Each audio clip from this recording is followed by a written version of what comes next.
Welcome to the CX Fanatics podcast, the show that helps D2C businesses increase revenue, referrals, and retention through exceptional customer experience.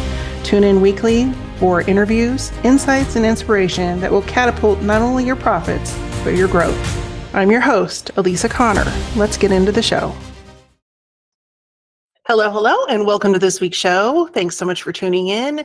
This week, we're talking about 3 ways to consistently increase your wine club memberships or any kind of other subscription membership you might have. We're just talking about wine clubs because the examples that I'm using are wine club specific. So if you have another membership or subscription service, then think about ways to apply this to your business. So don't tune out just because you don't have a wine club membership, because a lot of the things that we're going to talk about can be applied to any type of subscription option. So the first thing that we should probably talk about when we're diving into increasing memberships is maybe some of the things that are not being done well. And I find this across industries. That's why I say, even though this episode is going to be very heavily wine club focused, a lot of the things that we're going to talk about can be applied to multiple businesses and industries. And it's not just subscription businesses. That's just who I tend to attract and work with the most. But most businesses struggle with this. And it's something that I think is really hard to figure out on your own, because it takes more oftentimes than not somebody outside the organization or outside of your business to put a fresh set of eyes on what you've done, because you're not so close to it. A lot of times when we're in business, we have a tendency to look at things with a little bit of a blinders on, only because we are close to it, we've created it, we've designed it, and we have a group of people that surround us that see, hear, and think the same way we do. And there's nothing wrong with that, except that a lot of times you could be missing the boat and not know it, because you're not getting outside perspectives on your marketing, on your sales process, on all of the things that have to do with customer experience. So one of the things that I see many businesses struggle with, and I've been in multiple industries for over 20 years, and I've seen this be a struggle point for nearly every industry. Some industries are better than others, but most of them struggle with this, is that they have a really hard time defining what their unique selling proposition is. And so that's a lot of words. And a lot of times marketers love to use words that other people don't understand. So a unique selling proposition is really defined as what makes you different from anybody else in the marketplace in how you work with and help the people that you help, your customers, and also the people that would want to work with you. And so when you're looking specifically at a wine club, when I go, I do a lot of research on not only wine clubs, but on subscription businesses. And what I find is there's an overarching pattern that everybody kind of looks and says, oh, Joe's doing that. Oh, Sally's doing that. Let's do that. Instead of really looking and thinking, okay, why are we unique? It's just borrowing from everybody else and then putting a little bit of a spin on it with your name and maybe the type of club you offer. And what I'm saying is that that's doing a disservice to you, your brand, and your product, specifically your wine club in this instance, because you're not going to be for everyone. Just like Gallo isn't going to be for everyone, or whatever wine competitor you might be borrowing from. They have a certain type of client, a certain type of buyer, and they would do better at speaking directly to that buyer and those people that resonate with their brand and with their wine. And so in my research, there are a few people that do this relatively well, and they have fun with it. And they have fun with the messaging that they put out there, not only on their website and in emails, but also on social media and in the way that they not display, but go about sharing their brand and their brand story. And that attracts a certain kind of person. Now, to somebody else, it might be like very, not repulsive, but not attractive at all. And so you really have to kind of know your people and then feed into, what makes you unique to them so that they want to work with you. And so a lot of times when you look at wine clubs, it's always like, oh, we have 3, maybe 5, maybe 6 different offers. We'll talk about that in a minute. I never recommend having more than 3. And we can talk about that in a second. But 3 options, and then those options can vary from anything to the type of wine, to the number of times that they are shipped out, to the harvest time frame, to any variety of things, or the number. I think I said the number of bottles of wine, but if not, there's multiple options that go on. More common than not, the ones that I see from the research perspective are kind of a high, medium, low level. So you've got like the lower cost wines to like a medium cost wine to the exclusive high tailored wine experience. And then you would also have, or in addition to that, sometimes they have in addition to that, but you would also have some people that just offer 2 shipments a year, 4 shipments a year, 6 shipments a year, something like that. And those are the levels of their wine club, but they're not necessarily making it specific to the people that would be fans of their wine or why people would want to sign up for the wine club, and making it different from their competitors. And I'm pretty sure, yes, I have some examples in here of people that are doing this right. So we're going to get to those in just a second, but let me back up for just a minute and talk a little bit about why you don't want to have more than 3 options. So scientifically, your brain will only process 3 options at a time.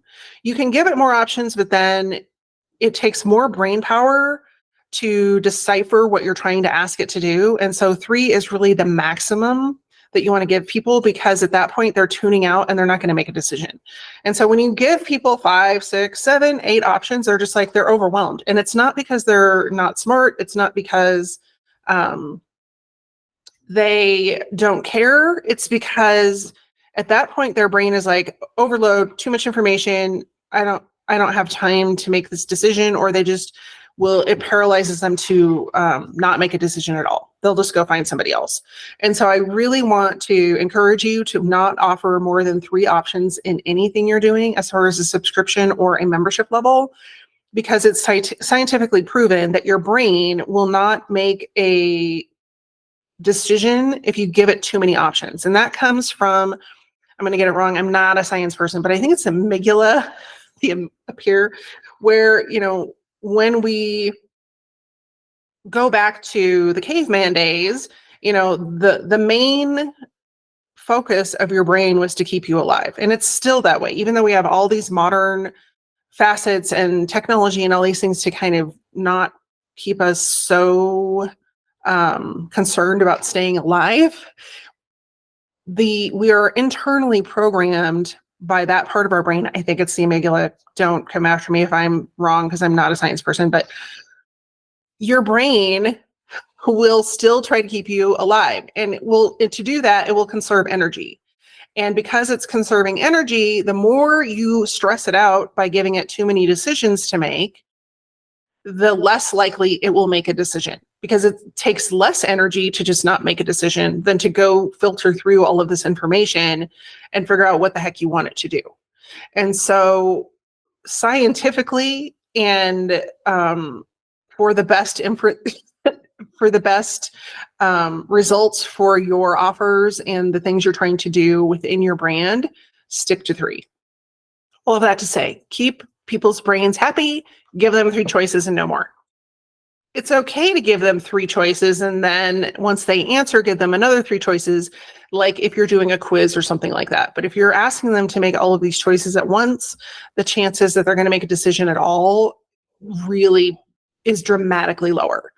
So the other thing I find is that with specifically wine clubs, there's not much, there's kind of a lot of fluff around the levels as far as like, there's not much benefit. Yeah, you get the wine and you might get a few little extra things, but there's really not a whole lot of benefit. And so that could be a way that you could differentiate your club from other clubs, is that how do you really kind of step up the customer experience game with your clients? When you have wine club members, do they get special things in their shipment? Do you offer them exclusive events? Do you have specific membership perks? Like, is there a Facebook group or a community page that only members get access to? What are the things that you're doing to really beef up the membership? And those things don't necessarily have to cost additional money. They can be things that are, one of the things that I read from a company that does this exceptionally well is that they get wine club members get first dibs, for lack of a better term, for new releases or special wine releases. And so, if all the members purchase all of that, they don't even release it to the public. And so that could be something that you're like, you would need to work that through with your team. But number one, what are the real benefits of becoming a wine member other than wine showing up on your door? And two, are you communicating that effectively on your wine club sales page? And so many times I just had it happen this morning, and it was one of the wine clubs that was like really touted as a great wine club. And I went and I was like, there's no buildup to purchasing. It just goes directly to here, pick your wine and sign up. And I was like, I didn't know nothing about your wine club. I know nothing about how it works. And it was like, you're immediately putting me into this package. There's no pricing. There's no breakdown of what you get at each level, nothing. And so we cannot assume when people come to the wine club page that they're already ready to purchase. And that is what so many different wineries are doing, is they are just assuming that one, people are ready to purchase, and two, that they know what they want to purchase. And more often than not, if we take a little bit more time during that sales process and actually cater the communication and the interaction with our audience to what we think they might need, they're more than likely going to sign up for a higher package. But it's just like having a sales call with somebody that comes to tour the winery. You wouldn't have them come in and then all of a sudden try to sell them a case of wine when they haven't tasted anything. And I think we try to jump through hoops just to make it easy. And we don't have the option to do that, especially with the next generation of buyers that are coming in. And I have an episode that's going to be dedicated to Gen Z buyers and why they purchase different. So stay tuned to that. It's coming up. I don't know, it's quite a few episodes down the road, but it is coming. So in the next few weeks. So kind of thinking about that. And then the other thing is you can also do like a compare and contrast with other wineries. You don't have to name wineries by name or subscription. If you're listening and you just have a subscription model, you don't have to name your competitors by name, but really say, other wine clubs offer this. This is how we're different. And this is what makes our wine club more superior, and really communicating that with potential clients and also the people that are already members, because it's easy to forget what the membership includes unless you're reminding them. And I think a lot of times when people sign up for a subscription or a wine club membership, in this case, we get them in the door and then we kind of just ignore them. And then we wonder why attrition is high. And it's because you can't, just keep going back to people when you want them to purchase again. It's like you have to keep them apprised, you have to keep the awareness there of the benefits of the club, and also keep open the channels for communication. And I don't think that a lot of businesses are doing that in general. And it's becoming more and more critical to keep not only people enrolled in your wine club and keep them as consistent purchasers, but also to attract new people, because people are looking for that interaction, that customer experience and that customer service that other people are talking about. And so if you can stand out in the marketplace by delivering customized experiences to people even before they become customers, you're going to stand out different from your competitors right away. And you're going to more than likely steal their people away. Not so bad for you, not so good for them. So I do have some examples, and I am probably going to butcher this name because my French is horrible. My son, who he took French in high school, will constantly correct me on my pronunciation, but he isn't here today to help me. So, but Bouchain Winery, they are one of the few wineries. I think I found less than a handful of wineries that offer this, but they offer actual virtual experiences. And with their virtual experience, isn't just log on to a Zoom call. It's an actual package that people can choose exactly what they want. They sign up for the number of people that will be at the virtual experience.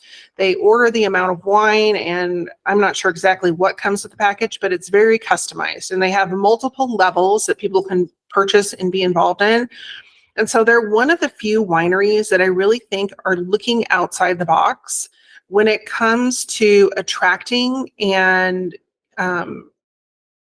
introducing their brand to other people. And then I would assume, now I haven't gone through the process, but I would make the assumption that at the end of that tasting, they would then pitch the wine club as an opportunity for people to continue to enjoy the wine.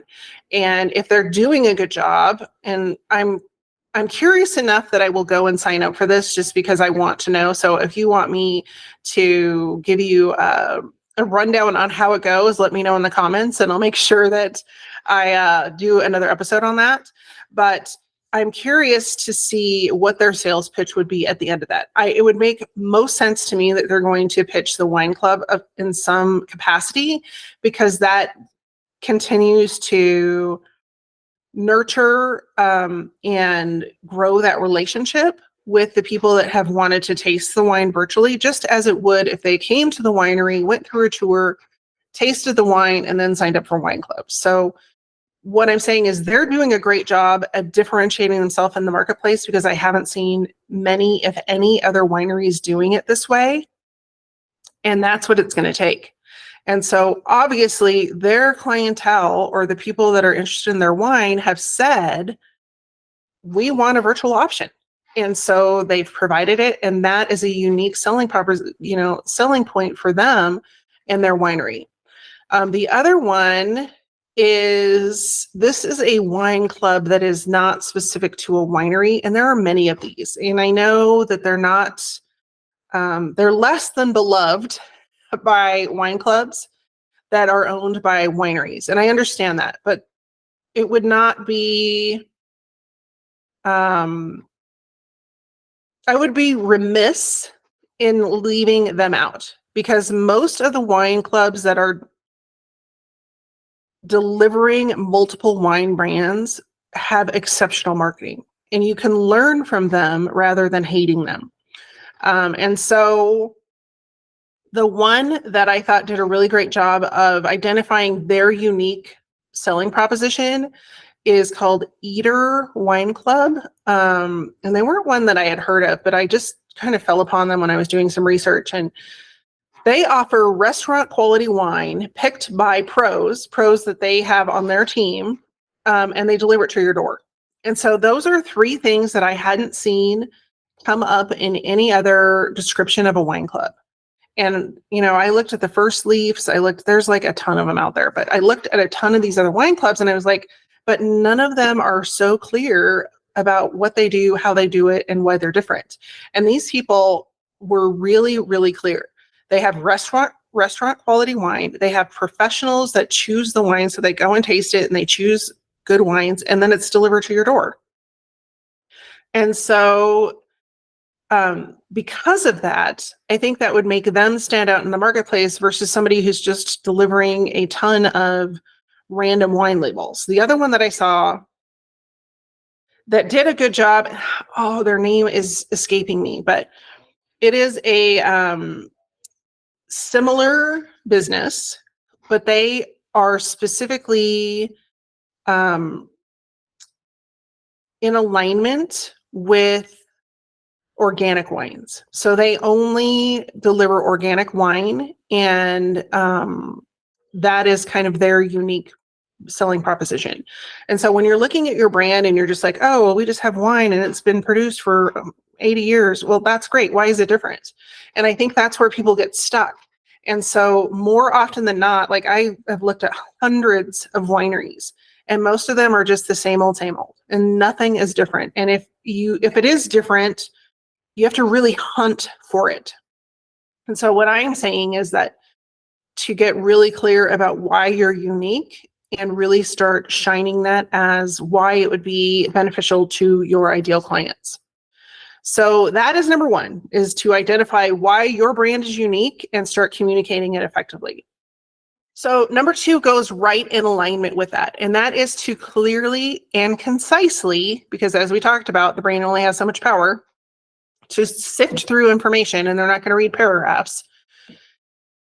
Clearly and concisely communicate what is the benefit of joining your wine club. And so I kind of alluded to this in my previous point when I was talking about, when you go to a wine club page and they just have a sign-up form and there's no information there, you're not giving anybody a reason to sign up for your wine club. And so unless they're already familiar with you and they are at the winery and you're just having them sign up, that's great. Then that should be probably a separate page on your website that's hidden from the rest of the public, and have your wine club page actually be an area where you are convincing and attracting people that don't know about your wine, or making the assumption that they don't know about your wine club, and making it so easy for them to go, oh my gosh, yes, there's so many benefits to this. Where have you been all my life? Why haven't I already signed up for this? And the same would be true for any subscription service. So if you are, and I see this often in other industries, I talk about the craft industry a lot because they are in my field of vision. And there are, talk about overwhelming. I'm thinking of one company in particular, and they have 5 or 6, maybe even more different monthly subscriptions you can sign up for. And it's so confusing that when I go over there, I still haven't signed up, and I probably never will, because it's just so overwhelming to me that, one, I don't know which one to pick, and two, I don't have the brain power to figure it out right now. I have too many things going on. But the third thing is that there's no real benefit if there is a benefit, they haven't concisely and clearly communicated the benefit between the different clubs or joining any club. And I think there's another company that I'm thinking of that's also in that industry specifically, and they have I don't even really know what it is. I signed up for it for like a couple of months, and I was like, I don't see the benefit of this. And it's kind of like their community membership, but you're paying to be a part of, but there's really no benefits. The only benefit that I could come up with that was actually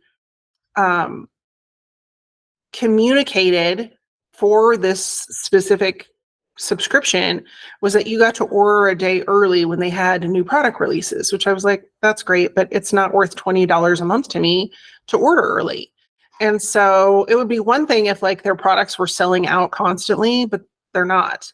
And so I'm using these examples not just for Wine Club, but other subscription products, because one, if you don't clearly communicate, people will not, first of all, sign up, or two, if they do sign up, they're not going to stay. Because if you are not clearly communicating the benefits of being in your club or your subscription model, there's no reason for people to stay.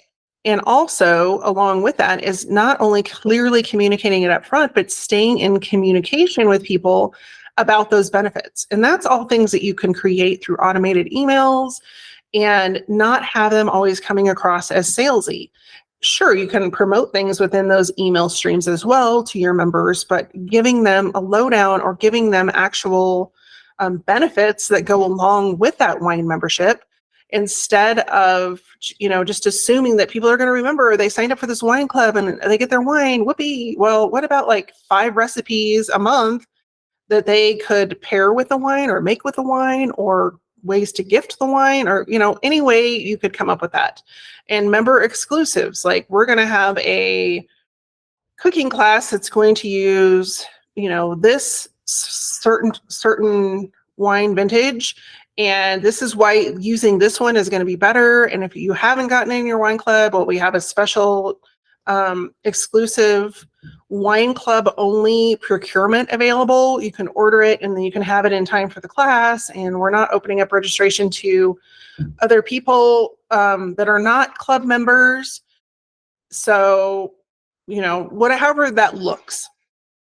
But in order to get people in the wine club and increase your numbers of people signing up for the wine club, you can't just assume that you're going to have someone talking to them at the winery. You have the entire world available to you that could become part of your wine club. But because most wineries are not communicating the value, the benefits for members, and they're simply talking, hoping their wine sells the club, that's the reason memberships aren't increasing.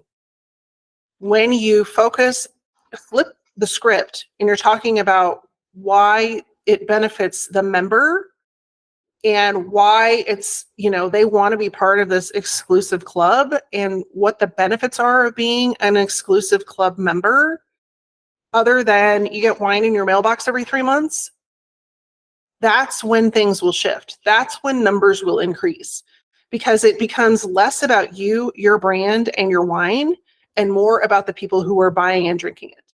And that's where I think the disconnect is more often than not with these wine clubs.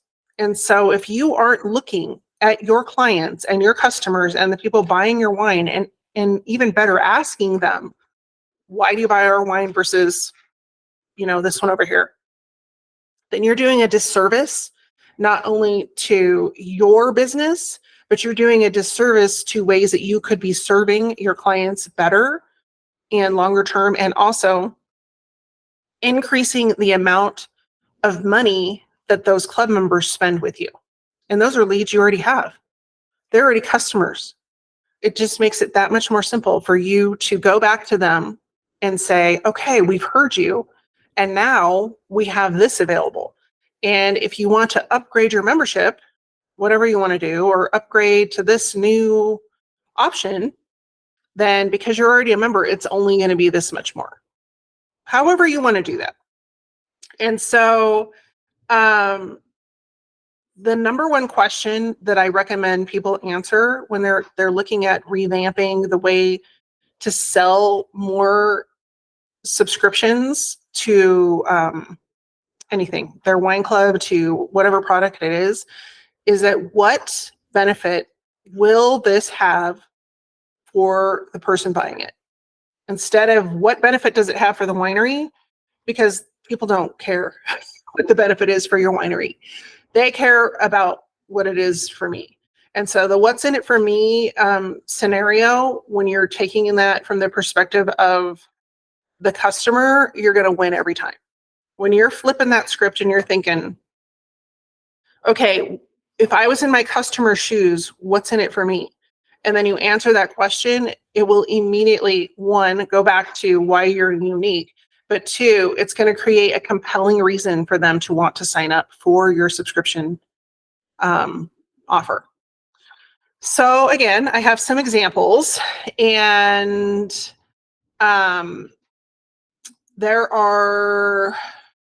two. I think one of these, I think they're both in Napa, but I'm not sure. Bright Cellars has a amazing quiz, which I went through, that really helps to customize wine selection based on the individual. And it not only, gives you multiple options to choose red and white and different flavors and things you like. I mean, they're totally outside the box. It's not just, do you like red or white wine, or both?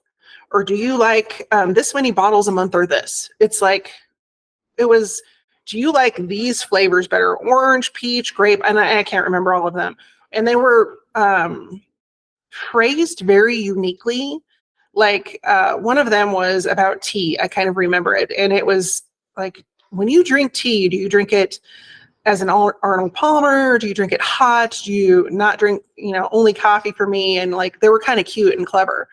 And anyway, they use all of the inputs that you put in there that are not all about wine, but to tailor your wine collection to what information you have input to them.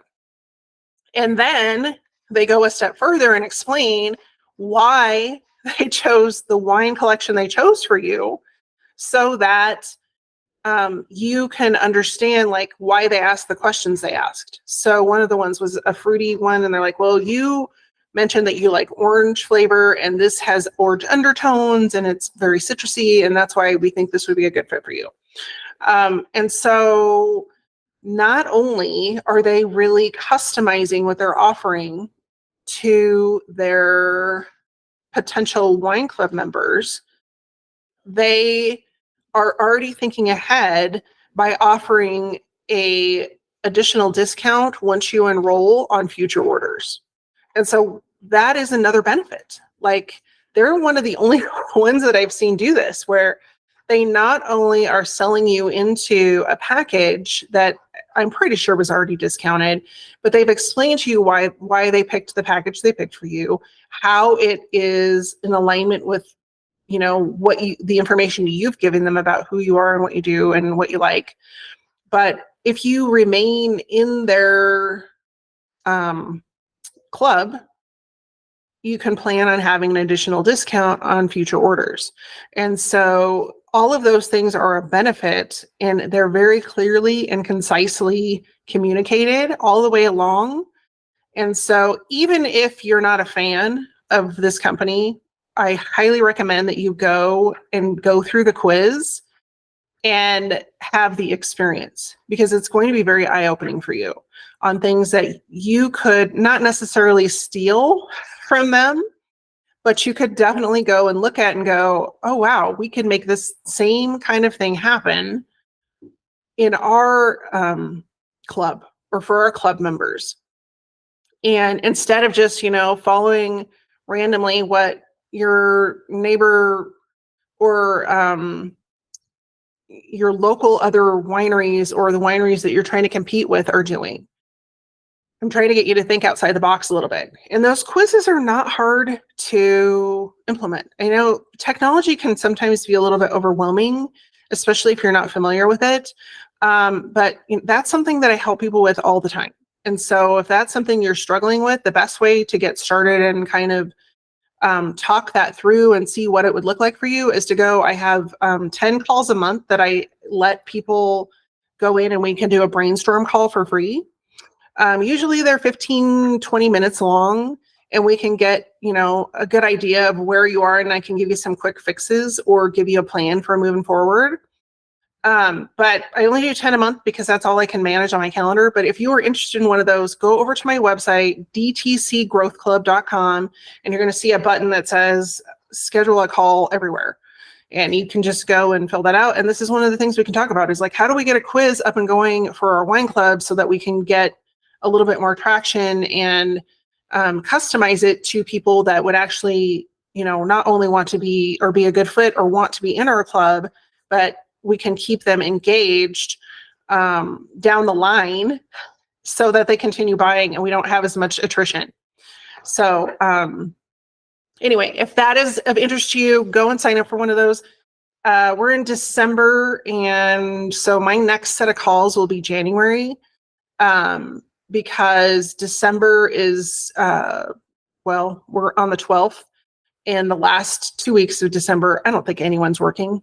So if they are, I'm sorry, but I won't be. I have a few projects that I'm wrapping up for the end of the year, but I won't be doing those calls this month. But there are plenty. There are currently still 10 slots available for January, and this is coming out the second week of December. So go grab one while you can. dtcgrowthclub.com and hit the book a call button or schedule a call, one of the two. And then the other example that I had in here is Sonoma County's perfect pairings with, I'm going to butcher this, Brucolier Vineyards. And what I really liked about this was that, one, it's very clear because they're pairing wine with a person. But number two, it puts the customer as the hero of the story instead of the wine. And so when you're saying, we're going to pair you with wine, but they're taking the person first and figuring out, who they are, what they want, what they like, and then they're pairing a wine with them versus here's some wine, try it. We know you're going to like it because it's our wine. That doesn't feel good. It feels better to be the center of attention as a customer. And so I think I pulled them out because they, the verbiage they had on their website was one of the most customer centric that I could find in the wine industry. And so for a model, if you want to model that, is like, okay, how do you put your customer in the hero role? And if you want to know more about that, I have multiple episodes where I talk about story brand, or if you want me to do updated version on story brand, and why you're not the hero of your own story and why it doesn't work to sell things, I would be happy to talk about that. For those of you that are not familiar with story brand is a framework that is specific that was created by Donald Miller. And I went through the certification to be a story brand certified guide so that I could use that framework to create very clear and concise messaging with clients. And most of the time, I would say all of the time that I've implemented that strategy and that framework with clients, they have immediately seen an increase in revenue. So again, if you want an episode, leave a comment below and I will be happy to go through the framework with you and apply. We can actually take questions, and I could even go through specific websites. If you have a website that you want to have evaluated, I could go through it and give you some tips and even have you on the show if you're interested. So just leave a comment below. And then the third way you can consistently increase your wine club membership sales is to start personalizing the member experience. And you're going to hear this a lot if you hang around and listen to this podcast pretty frequently, because I think there's so much that can be done for personalizing communication, not only in email marketing and text marketing, and on your website messaging, but also on social media. Like, so often the way that we create posts and we talk to our audience, it's so general. And we have the opportunity and the possibility to collect data, and especially in the wine industry, you have the opportunity to collect so much data that other industries don't have available to them, including birthdays and addresses, all these different things. If nothing else, even before they sign up, you have to know their birth date. But I'm wondering, everybody has these, not everyone, most wineries have a age blocker on their site so that they're ensuring that they're only marketing to people over 21. But I'm curious, like in the industry, how many people actually track that information when people put in a birth date, even if it's just like a birth month and year, to track it and keep, start to customize some marketing around that. Because my guess is hardly anyone is doing that. But the more we can tailor our communication and adapt what we're sending to people to their preferences and the information that they give us, the more successful we're not only going to be in increasing sales, but increasing revenue from people that are already purchasing, and also extending the memberships of people that have already invested with us. Because nobody wants to be part of a wine club where you're a number. Everybody wants to be part of a wine club where they're a person. And so when we start to personalize our marketing and personalize our interaction with people, the likelihood that they're going to stay engaged with us significantly increases. And so when you're thinking about your wine club members, there are certain ways that you can personalize not only your email communications and your text communications. You actually have the opportunity to customize communications that show up with the shipment because you have an actual physical product delivery. And so it doesn't mean that you necessarily have to go too in depth with their name or whatever, but if they have said, or at some point you've recorded that their preference is for white, maybe you have an addition in the box. It's like, oh, by the way, we have a special white release that's coming up, and we would love to be able to get that in front of you before we release it to the public. Just, scan this and let us know if that's of interest to you or whatever you want to do, but personalizing so that you have said, hey, we not only know you're a member, we know that you love white wine. We have this awesome new white wine coming out, and we want to get it in front of you sooner than anyone else. Because they're going to be like, who, me? That's awesome. I want to do that, of course. And so not only can you customize, individual communication to people, but you can start to customize the actual offers and promotions that you have out there, not only to your wine club members, but to people that aren't even purchasing from your wine club yet. You can actually say, oh, we have this, unique selection of white wines that our wine club members are loving, and we're running a special promotion on them for people that are not wine club members yet. But if you sign up, you can get access to this special collection of white wine. And so thinking about how you can personalize that member experience before people even become members is a different way for you to differentiate yourself in the marketplace. And then the big kind of key takeaway here, and I mentioned this before, but is when you start to treat people like a person, a human being, instead of a number, that's when things start to shift.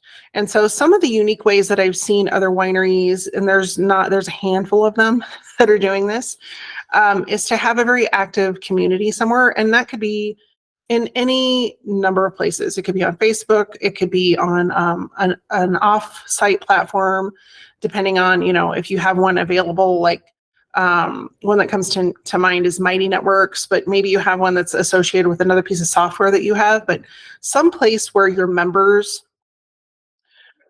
So one of the ways that you can do that is to create a unique community that's specific to wine club members, where they can not only, go and talk about, or you can use the community to educate around your products and services and your offers and upcoming events and things like that, but also where you can encourage collaboration and sharing and have other people promote your brand for you. What I think is most interesting is that from what I've seen, even the wine labels that have these, for example, Facebook groups that are for wine club members only, it's never listed as a benefit on their wine club page. And so again, like going back to number 2, if you're not clearly and concisely putting out there what it is that's included in that wine club, you could be leaving money on the table every single time, because some people may want to just join the wine club to be part of the community so that they can get to know people in their area or people that have similar tastes than them, or to find, some similarity with people that are already involved in that club. And so if you don't have a community, that might be something that you could add to your 2024 opportunity list for growing your membership. And, what does that community look like? How does it function? What do you do there? How are you going to create engagement? How are you going to foster a community that people want to be a part of? And it's not just one more thing to do. And so when you're thinking about creating that community, front and center has to come back to, again, what is it going to do for your audience, and why would they want to be part of that community, and what's the benefit for them? And so there are a couple examples of wineries that have those online communities.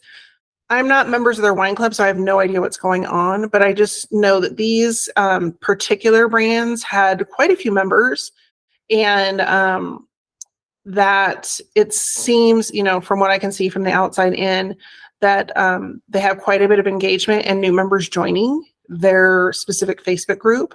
And so that leads me to believe that they are doing a good job of getting people in there, and there must be a reason for people to stay.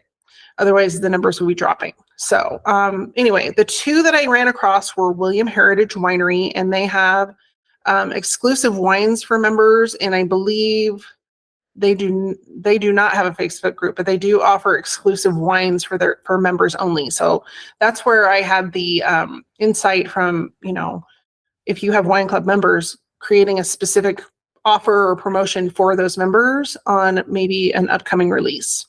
And then the other one is Dry Creek Vineyard Wine Club, and they actually do have an exclusive Facebook group for their wine members. And like I said, I'm not part of that, so I don't know what they include on that, but based on, the numbers, it is growing. They're adding new members. They have a lot of interaction. They have a lot of posts that happen every day. And so something is going well with that group from what I can tell. And that could just be one more benefit that you could mimic for your winery to increase subscriptions if you communicate it well. So just to wrap up on this week's episode, on the 3 ways for you to increase your wine club member subscriptions or increase subscriptions for your business. Number 1 is you have to figure out why you're unique in the marketplace. And then 2 is communicate that effectively and communicate why someone would want to be part of your subscription or your wine club, and in the perspective of what's in it for them. And then 3rd, last but not least, is how are you personalizing their experience throughout their membership, before, during, and after their membership evolves. Because if you're not personalizing, chances are very high that's why people are dropping off. And if you're not personalizing, people aren't going to come in either. All right, so that's number 3. And if you are looking for some additional ways to personalize and customize your unique experience for your wine club members, then you will definitely want to stay tuned to the next episode, because it is all about personalizing experiences to attract new subscribers. So if that's something that you have been wondering about and you're like a little bit stumped by ways you could do that, then that's definitely going to be an episode you're going to want to tune into. So thanks so much for tuning in this week. I appreciate you being here. I do have some upcoming episodes for you to enjoy through the holiday season if you're wanting to focus a little bit on work. I will probably have a couple on mindset and one on planning. And then next week we're hitting it hard, or next year, at the beginning of the year, we're hitting it hard. We're going to have some guests that are coming in, and I'm excited to bring you those new episodes. So in the meantime, take care, be well, and I will see you soon. Did you miss something in the show today? Didn't have time to take notes listening on the go? No worry, I've taken notes for you. You can head on over to dtcgrowthclub.com/podcast, and there will be links and a description to today's episode. In the meantime, take care, stay well, and I'll see you soon.